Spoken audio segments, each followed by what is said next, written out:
तो दोस्तों आज मैं एक्सप्लेन करने वाला हूँ हाल ही में रिलीज हुई एक हॉरर मूवी को जिसका नाम है द सेलर। मूवी के अंदर एक पावरफुल इविल स्पिरिट होती है और काफी ज्यादा इंटरेस्टिंग कॉन्सेप्ट है इस फिल्म का। काफी ज्यादा क्रीपी और अनसेटलिंग सा माहौल भी है, तो आपको मूवी जरूर पसंद आएगी। तो चलिए अब बिना किसी देरी के चलते हैं सीधा वीडियो की तरफ।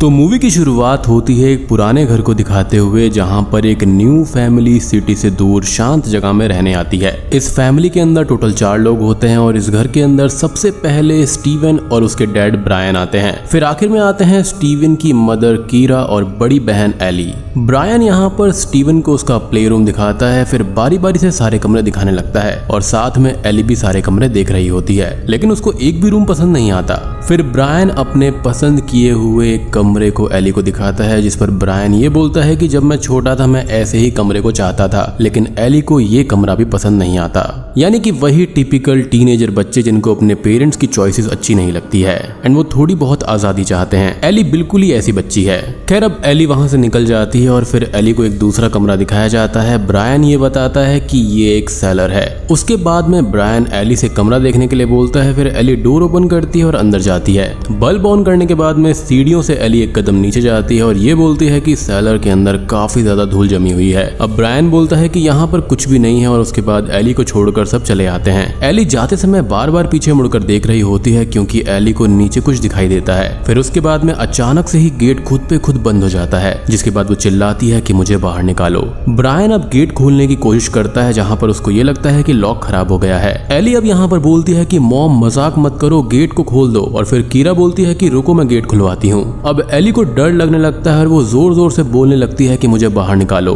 तभी कीरा को गेट की ऊपर टंगी हुई दिखाई देती है, जिसके बाद ब्रायन की लेकर तुरंत ही गेट खोल देता है। एली बाहर निकलती है और बोलती है कि मेरा हो गया, मैं अब इस घर में और नहीं रुकने वाली, मुझे ये घर काफी अजीब लग रहा है। अब एली अपनी बुक्स रख रही होती है, तभी कीरा आती है और उसके बगल में बैठ जाती है और उसे बताती है कि आज रात वो काम से बाहर जा रहे हैं, लेकिन वो टाइम पर पक्का आ जाएंगे। जिसके बाद एली ये बोलती है कि आप हमें पहली ही रात को इस अजीब से घर में छोड़कर जा रहे हो। जिस पर कीरा ये बोलती है कि ये सब तुम्हारे लिए ही तो है। जिस पर एली ये बोलती है कि नहीं, ये सब आप अपने लिए कर रहे हो। और उसके बाद में कीरा बाहर चली जाती है। रात के टाइम घर में से किसी के चिल्लाने की आवाज आती है और उसके बाद हम देखते हैं कि एली एक लड़के से बात कर रही होती है और बोलती है कि उसके डैड और मॉम काम से बाहर चले गए हैं। और फिर एली घर को बेचने की बात भी करती है। फिर ये बोलती है कि मैं सब कुछ मिस कर रही हूँ और तुमको भी मिस कर रही हूँ। उसके बाद वो लड़का बोलता है कि यहीं पर आ जाओ और यहीं रह जाओ। लेकिन तभी एली गेट खुलने की आवाज सुनती है और कॉल पर जो होता है उसे रुकने के लिए बोलती है, यानी कि वो उसका बॉयफ्रेंड ही होगा। खैर फिर अचानक से एली कमरे में कुछ देखती है और डर जाती है। एली ये देखती है कि ये कोई और नहीं बल्कि उसी का भाई स्टीवन है। जिसके बाद वो अपने भाई को ये बोलती है कि मैं तुम्हें मार दूंगी और तभी वो स्टीवन के पीछे भागने लगती है। अब हम देखते हैं कि ब्रायन और कीरा एक पिक सबको दिखा रहा होता है और उस पिक में एक ब्लॉगर इन्फ्लुएंसर सोफी होती है, जिसके साथ मिलकर वो अपनी कंपनी का एड करने वाले होते हैं। उसी समय एली का कॉल आता है। एली बोलती है कि स्टीवन काफी परेशान कर रहा है। उसके बाद स्टीवन की मॉम स्टीवन को अच्छे से रहने के लिए बोलती है और कीरा अपने एड प्रोजेक्ट पर डिस्कशन करने लगती है। तभी एली के हाथ में हम एक जानवर के सर का कंकाल देखते हैं, जिससे कि स्टीवन एली को डरा रहा था। फिर एली वहां पर नजर डालती है जहां से स्टीवन कंकाल वाला सर उठाकर लाया था। फिर दोनों ही उस जगह पर जाते हैं और वहां पर एक निशान बना हुआ था। उसके बाद स्टीवन बताता है कि इस घर में एक डायन रहती है, जिसने कि डेविल से समझौता किया था और ऐसा उसके दोस्त लोग बोलते हैं। यानी कि जिस घर के अंदर ये रह रहे हैं स्टीवन के अकॉर्डिंग वो हॉन्टेड है। अब स्टीवन को एक चीज मिलती है जिसको एली चलाती है। वो चीज एक टेप रिकॉर्डर थी, जिससे कि डेल्टा पॉइंट वेक्टर और 1 2 3 4 की रिकॉर्डेड आवाज आने लगती है, जो कि काफी अजीब था। फिर एली उस रिकॉर्डर को बंद कर देती है और एली उस रिकॉर्डर में कुछ लिखा हुआ भी देखती है। उसके बाद में एली टीवी देख रही होती है। तभी हम बाहर से जोर की हवा अंदर आते हुए देखते हैं और फिर अचानक से ही टीवी बंद हो जाता है और लाइट भी चली जाती है। दूसरी तरफ कीरा अपने प्रोजेक्ट के बारे में समझा रही होती है और तभी एली का कॉल आ जाता है। वो ये बताती है कि लाइट चली गई है, जिसके बाद कीरा एली को नीचे जाकर सर्किट ब्रेकर चेक करने को बोलती है, लेकिन एली मना कर देती है क्योंकि उसको सेलर के अंदर जाना था। लेकिन कीरा के कहने पर वो नीचे जाने लगती है क्योंकि वो फोन पर बनी रहेगी। तभी एली नीचे सेलर में जाने लगती है। एली को नीचे सेलर में जाने में बहुत डर लग रहा होता है, लेकिन फिर भी मोमबत्ती के साथ वो उसके अंदर चली जाती है। फिर एली बोलती है कि मुझसे नहीं हो पाएगा, लेकिन उसकी मदर बोलती है कि तुम कर लोगी। बट यहाँ पर उसको काफी डर लग रहा था, लेकिन उसकी मदर उसको हौसला देती रहती है और बोलती है कि दिमाग क्लीन करो और काउंट करो। फिर कीरा ये बोलती है कि सेलर बस 10 स्टेप्स नीचे है और एक बार अपनी मॉम पर ट्रस्ट करके वहां चली जाओ। फिर एली धीरे धीरे काउंट करते हुए एक एक सीढ़ी नीचे उतरने लगती है। जैसे जैसे एली नीचे उतर रही थी उसे और भी ज्यादा डर लग रहा था और आखिरी में 9 बोलने के साथ ही एली बेहोश हो जाती है। लेकिन शॉकिंगली कीरा के फोन में एली के बेहोश होने के बाद भी आगे तक की काउंटिंग होती रहती है,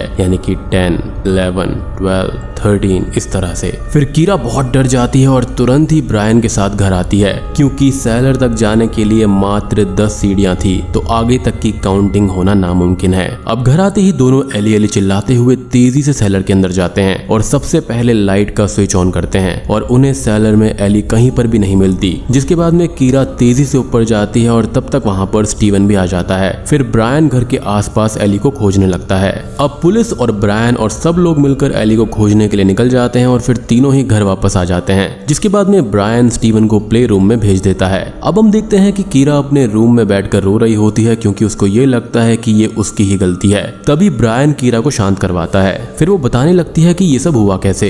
ब्रायन बोलता है कि वो हम लोगों के साथ खुश नहीं थी और हमसे गुस्सा भी थी और इसलिए शायद वो भाग गई होगी। लेकिन कीरा बोलती है कि नहीं, वहां से भागने का कोई भी रास्ता नहीं है। अब कीरा अपनी बेटी एली के मिसिंग होने के पोस्टर्स लगा रही होती है ताकि उन्हें एली मिल जाए। कीरा अब स्टीवन को कार में साथ लेकर पुलिस स्टेशन में जाती है, जहां पर पुलिस ये बताती है कि एली ने बहुत ही सारी बुलिंग करी है और क्या ये बात आपको पता है। लेकिन कीरा को इस बारे में कुछ भी पता नहीं होता।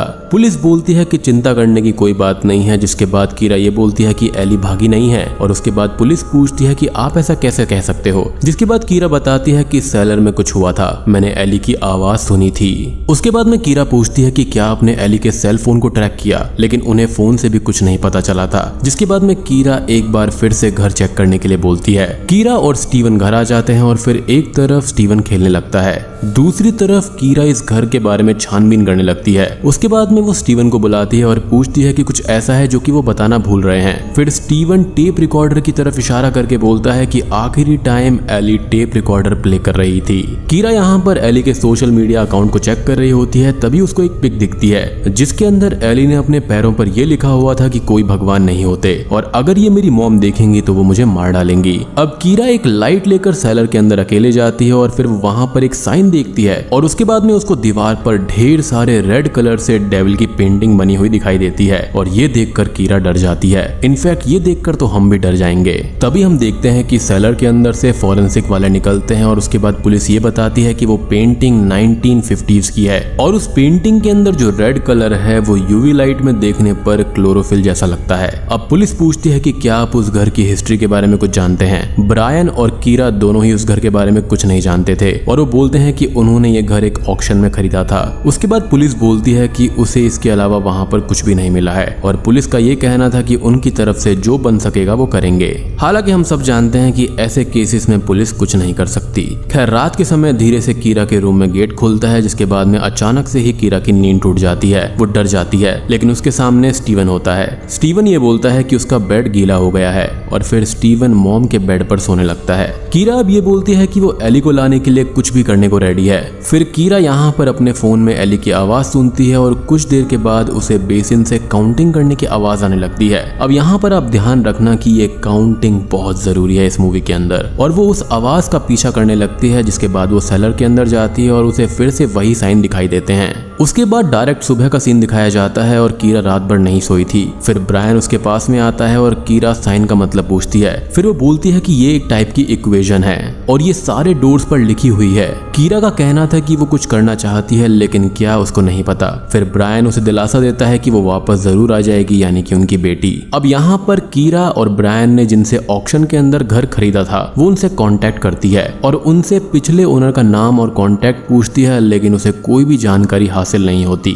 कीरा अब एरिका नाम की एक लड़की से मिलती है और उससे उन सारे साइंस के बारे में पूछती है और एरिका उसे अभी के लिए वहां से भेज देती है। कीरा अपनी कंपनी में जाती है जहां पर उसका प्रोजेक्ट सेलेक्ट हो गया था। फिर वहां पर आए एक आदमी ने जो उसको बोला उसे सुनकर कीरा वहां से चली जाती है। जैसे ही कीरा कंपनी से निकलने वाली होती है, एरिका उसे रोककर ये बताती है कि ये हिब्रू लैंग्वेज है और जब उसने उन सारे वर्ड्स को अरेंज किया तो उसका मतलब लेवाइतन है और उसका मतलब है कि वो किसी टाइप का सी क्रीचर है। और ये सब जानने के बाद तुरंत ही कीरा वहाँ से चली जाती है क्योंकि वो काफी ज्यादा परेशान हो गई थी। कीरा अब स्टीवन को स्कूल लेने जाती है और वो ये देखती है कि उसने किसी से एली के बारे में बोलने पर लड़ाई कर ली है। कीरा अब घर आती है और वहाँ पर उसके दिमाग में कुछ आता है, जिसके बाद वो टेप रिकॉर्डर को ऑन करके सुनती है और वो सब कुछ ध्यान से सुनने लगती है जो कि एली ने सुना था। इसी बीच स्टीवन टीवी देख रहा होता है और जिसके बाद अचानक से ही स्टीवन काउंटिंग करने लगता है और फिर कीरा टेप रिकॉर्डर बंद करके स्टीवन के पास आती है और पूछती है कि वो काउंटिंग क्यों कर रहा था, जिसके बाद वो बोलता है कि उसे नहीं पता।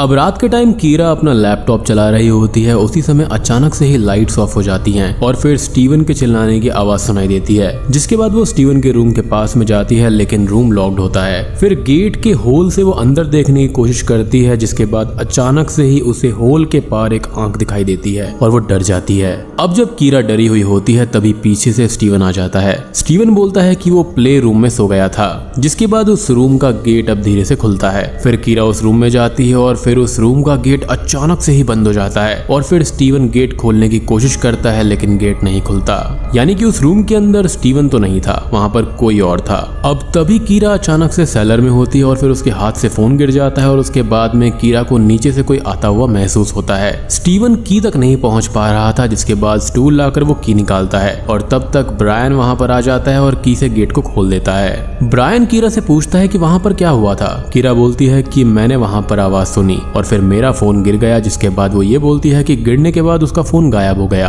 अब ब्रायन बोलता है कि फोन वहीं पर होगा। कीरा बोलती है कि मुझे यहाँ पर पहले रहने वाली फैमिली के बारे में पता चला है और आगे ये बताती है कि उस फैमिली के अंदर सभी मिसिंग थे, बस उनकी बेटी को छोड़कर। उसके बाद में ब्रायन सेलर में कीरा के फोन को ढूंढने जाता है। फिर ब्रायन को ये लगता है कि जैसे उसके पीछे से कोई गुजरा हो, लेकिन पीछे मुड़ने पर वहां पर कोई भी नहीं होता, यानी कि इस घर में जो कोई भी सुपरनेचुरल पावर है वो इनसे खेल रही है। अब कीरा यहाँ पर डॉक्टर फर्नेट से अपॉइंटमेंट लेकर मिलने जाती है और कीरा पेज में लिखे हुए उसी मैथ्स के फॉर्मूला को उसको दिखाती है। फिर डॉक्टर ये पूछते हैं कि आपको ये कहाँ पर मिला। वो ये बोलती है कि ये मुझे जॉन फेदरसन फैमिली के घर पर मिला है, जो कि अब मेरा है और ये सेलर के फ्लोर पर लिखा हुआ था। अब डॉक्टर अपने बारे में ये बताते हैं कि एक एक्सीडेंट से पहले उसको मैथ्स की ज्यादा नॉलेज नहीं थी, लेकिन उसके साथ एक कार एक्सीडेंट हुआ जिसके निशान अभी भी उनके हेड पर हैं और वो उस एक्सीडेंट के बाद से मैथमेटिशियन बन गए, यानी कि एक जीनियस बन गए। अब वो मैथ्स के पैटर्न्स को और वो मैथमेटिकल स्ट्रक्चर को विजुअलाइज कर सकते हैं और मेरे ख्याल से ये चीज रियल केस से इंस्पायर्ड है। एक व्यक्ति का एक्सीडेंट हुआ था जिससे उनके सर पर चोट लगी थी और वो काफी ज्यादा जीनियस बन गए थे।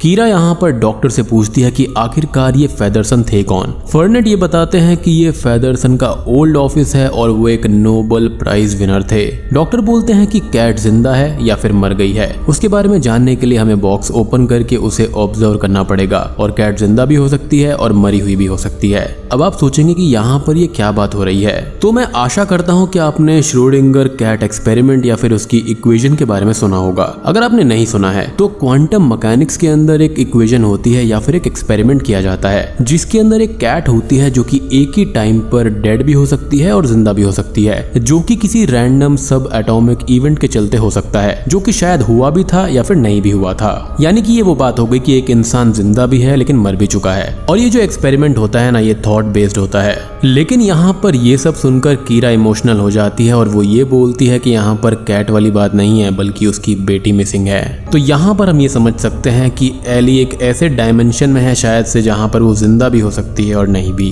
खैर अब फर्नेट ये बताते हैं कि फेदरसन 1940s में तब तक नाजियों के साथ में काम करते थे जब तक उनका बेटा बीमार नहीं हो गया और फिर उनका बेटा गायब हो गया और ये एक मिस्ट्री है। और वो आगे ये बताते हैं कि उनकी बेटी ने कभी भी कुछ नहीं बताया। और जैसा कि मैंने आपको स्टार्टिंग में बताया था कि इस घर में जो प्रीवियस ओनर से सिर्फ उनकी बेटी ही बच गई थी। डॉक्टर आगे ये भी बताते हैं कि ये एक डायमेंशन का रिप्रेजेंटेशन है और ये बहुत ही कॉम्प्लेक्स है और इससे पहले मैंने ऐसा कभी भी कुछ नहीं देखा है। डॉक्टर इक्वेशन वाला पेज अपने पास रख लेते हैं और फिर कीरा वहां से चली आती है। उसके बाद में डॉक्टर का कीरा के पास में कॉल आता है और वो ये बताते हैं कि वो गलत थे। वो इक्वेशन यहाँ पर कोई डायमेंशन नहीं है बल्कि वो एक काउंटिंग है और इस काउंटिंग को हम थ्रू आउट द मूवी सुनते आए हैं, यानी कि 1 2 3। थी। उनका ये भी कहना था कि फ्रांस के कलीग से उन्होंने इस इक्वेशन के बारे में बात करी। उन्होंने ये बोला कि ये डायमेंशन से रिलेटेड नहीं है, लेकिन ये एक इनकम्प्लीट इक्वेशन है। और उन्होंने एक इन्फॉर्मेशन भी दी है कि बेल्जियम के अंदर एक फैमिली इसी तरह से थिन एयर में गायब हो गई। और ये सब सुनने के बाद में कीरा फोन रख देती है, क्योंकि सिचुएशन बहुत ही ज्यादा खराब थी।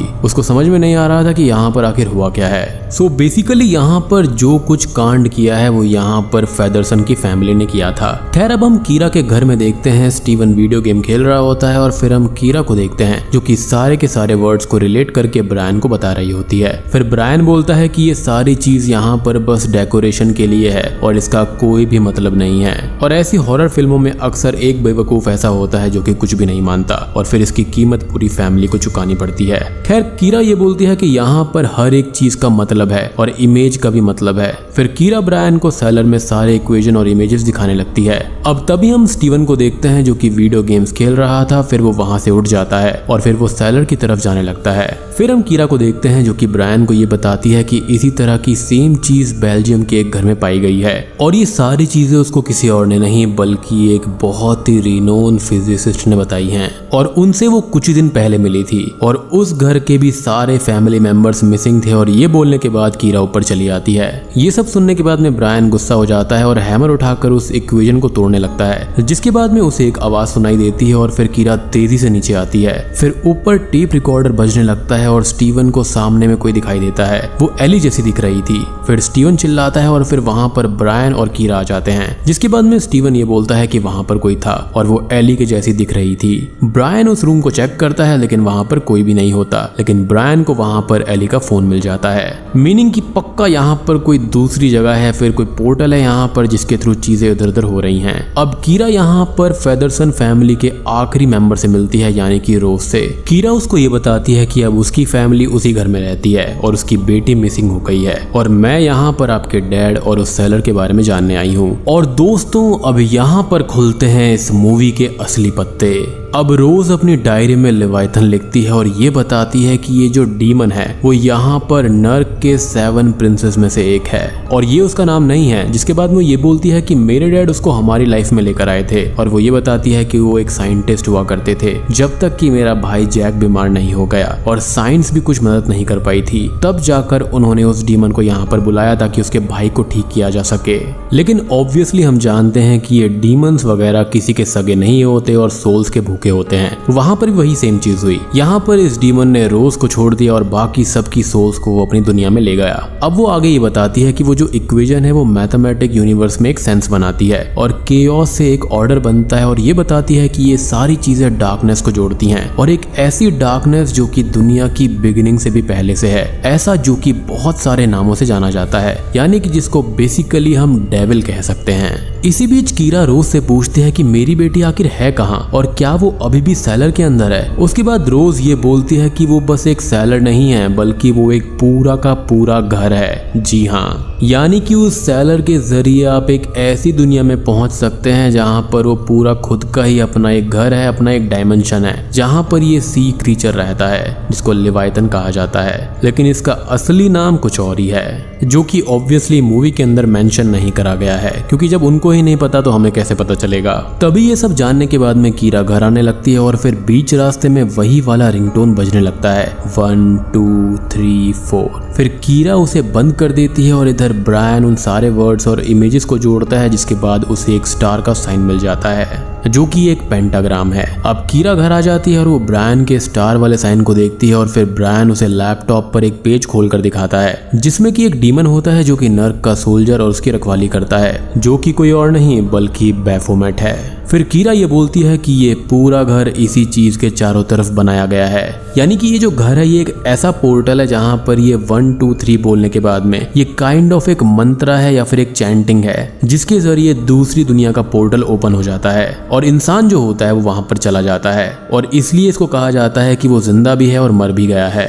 खैर अब हमको दिखाया जाता है कि स्टीवन का टॉय खराब हो जाता है और वो अपना टॉय लेने के लिए सेलर के अंदर चला जाता है। तभी हम कीरा को देखते हैं जो कि टेप रिकॉर्डर को उठाकर लाती है और बोलती है कि जब तक हमें एली नहीं मिल जाती तब तक हम नहीं बोल सकते कि वो जिंदा है या फिर मर गई है और हमें ट्राई करते रहना होगा। कीरा उस टेप रिकॉर्डर को ऑन करती है और फिर ब्रायन के पूछने पर कीरा बताती है कि ये यहाँ पर फ्लोर पर लिखा हुआ इक्वेशन है और यही टेप रिकॉर्डर दूसरी दुनिया का पोर्टल ओपन करेगा। और उसके बाद हम ये देखते हैं कि 7 के बाद में स्टीवन 8, 9 बोलता है। इधर टेप रिकॉर्डर भी 10 के आगे की काउंटिंग कर रहा होता है और फिर अचानक से लाइट्स ऑफ हो जाती हैं और स्टीवन के चिल्लाने की आवाज आती है, यानी कि वो पोर्टल फिर से ओपन हो गया था। ब्रायन और कीरा भागते हुए सेलर के अंदर जाते हैं और उन्हें स्टीवन का टॉय गिरा हुआ मिलता है। फिर दोनों ही ऊपर जाते हैं और वो दोनों ही अलग अलग जगह पर जाकर स्टीवन को खोजने लगते हैं, लेकिन स्टीवन कहीं पर भी नहीं मिलता। और फिर कीरा बोलती है कि वो चला गया और फिर उन्हें ऊपर सीढ़ियों से एक बॉल गिरते हुए दिखाई देती है और फिर दोनों ही काउंटिंग वाली आवाज सुनते हैं। उसके बाद में दोनों ही आवाज के पीछे भागते हैं और फिर उनको स्टीवन मिल जाता है, जिसके बाद वो उसको रूम में लेकर आते हैं। अब स्टीवन बोलता है कि वो प्यासा है और उसके बाद ब्रायन उसके लिए पानी लेने जाता है और कीरा उसके बॉडी पर स्टार के सिंबल को देख पाती है, यानी कि उसको भी मार्क कर दिया गया था।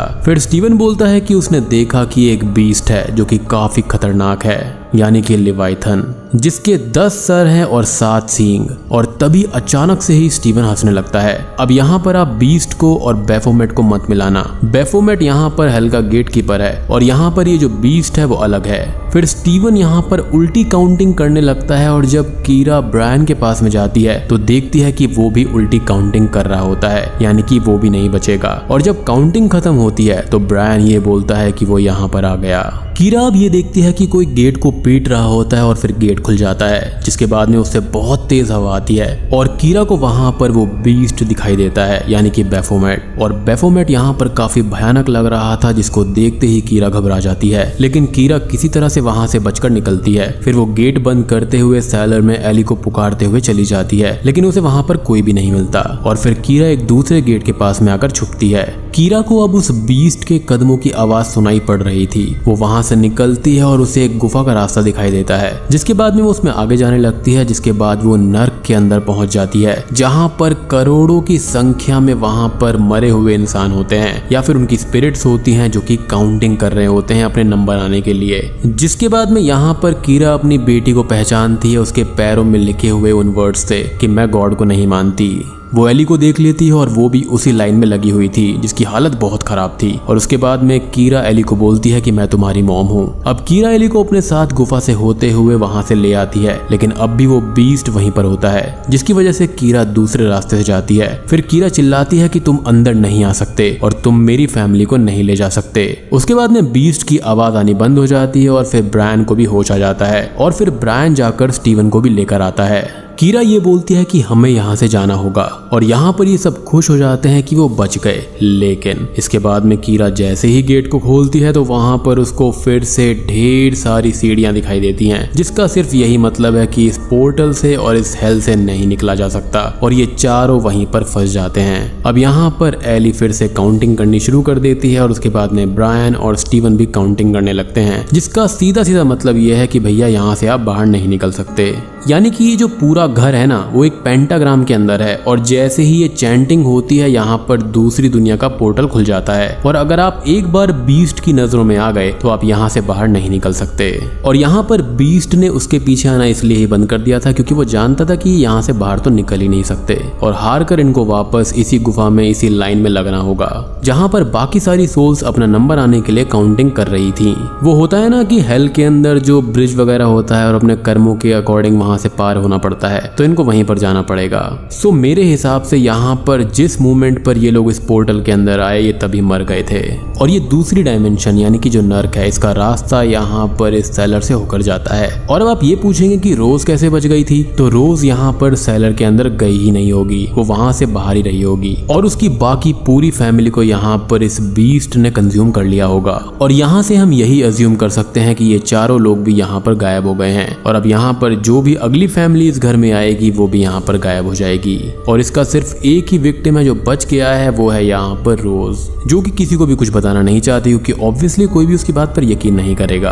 अब बाहरी दुनिया में सारे लोग यही सोचेंगे कि ये चारों इस घर को छोड़कर भाग गए थे और बूम, इसी के साथ में द सेलर मूवी यहीं पर खत्म हो जाती है। तो दोस्तों ये थी द सेलर मूवी की कहानी, जो कि एक आयरिश हॉरर मूवी है। उम्मीद करता हूँ कि आपको इसका कॉन्सेप्ट अच्छा लगा होगा। अब मैं आपको एक छोटी सी समरी दे देता हूँ कि यहाँ पर आखिर हुआ क्या है। तो यहाँ पर जो फेदरसन फैमिली थी, उनका जो लड़का था वो काफी बीमार हो गया था और वो यहाँ पर नाजी साइंटिस्ट के साथ में काम किया करते थे। अब यहाँ पर साइंस वगैरह कुछ भी काम नहीं आ रही थी, तो उन्होंने यहाँ पर काली शक्तियों की मदद लेने का सोचा, जिसके बाद में उन्होंने इस सेलर के अंदर कुछ ना कुछ रिचुअल करे होंगे, जो कि यहाँ पर इस मैथमेटिकल इक्वेशन के रूप में होंगे, यानी कि 1 2 3 4। और यहाँ पर ये चीज पक्का उस टेप रिकॉर्डर के जरिए होती होगी। तो यहाँ पर जो फेदरसन था उसको डीमन ने धोखा दिया और उनकी स्पिरिट्स को वहां से ले गया, लेकिन यहाँ पर रोज बच गई थी क्योंकि वो सेलर से बाहर होगी। अब यहाँ पर इस पूरे घर को पेंटाग्राम से मार्क कर दिया गया था, जिसका जो सेंटर था वो यहाँ पर ये पोर्टल यानी कि सेलर था, जिसके जरिए आप रिचुअल करके दूसरी दुनिया में जा सकते हो। अब यहाँ पर अनजाने में इन लोगों ने ये रिचुअल कंप्लीट कर दिया। लाइक ये इक्वेशन जो थी 1 2 3 4 वाली, द मोमेंट यू से 10, वहां पर ये पूरी की पूरी इक्वेशन कंप्लीट हो जाती है और दूसरी दुनिया का दरवाजा खुल जाता है। और जब कीरा को यहाँ पर 11 12 13 की गिनती की आवाज आई थी, तो यहाँ पर इसका मतलब यही था कि वो नर्क की सीढ़ियां हैं। और एक और इंटरेस्टिंग डिटेल ये है कि अगर आप 1 2 3 4 काउंट करते हैं, इस इक्वेशन को कंप्लीट करते हैं, तो आप दूसरी दुनिया में चले जाएंगे, यानी कि डेविल के यहाँ पर। और अगर आप इसको अपोजिट में काउंट करना शुरू करते हैं, तो जो बेफोमेट है यानी कि वहां का जो गेट कीपर है, वो आपको जान से मारकर अपनी दुनिया में ले जा सकता है। और मुझे तो एंडिंग सीन में ऐसा लगता है कि जैसे ही बीस्ट इनके घर में आया, तो उसी वक्त ये तीनों लोग मर चुके थे और इनकी सोल उस दुनिया में चली गई थी, यानी कि हेल के अंदर। So guys, that was my take on the Cellar film. उम्मीद करता हूँ कि आपको ये कॉन्सेप्ट, ये एक्सप्लेनेशन, थियोरीज वगैरह पसंद आई होंगी। पसंद आई है तो वीडियो को लाइक कर देना, चैनल पर नए हैं तो सब्सक्राइब कर लीजिए ऐसे ही रेगुलर ऑसम कंटेंट के लिए। कमेंट करके बताना कि आपको ये वीडियो कैसी लगी और मूवी का कॉन्सेप्ट कैसा था। और जाने से पहले मैं आपको याद दिलाना चाहता हूँ कि हमारे चैनल पे अभी भी 50% लोगों ने सब्सक्राइब नहीं किया है, तो अगर आपको कंटेंट पसंद आता है तो प्लीज कंसीडर सब्सक्राइबिंग। तो मैं आप सबको मिलता हूँ अगली वीडियो के साथ में, तब तक के लिए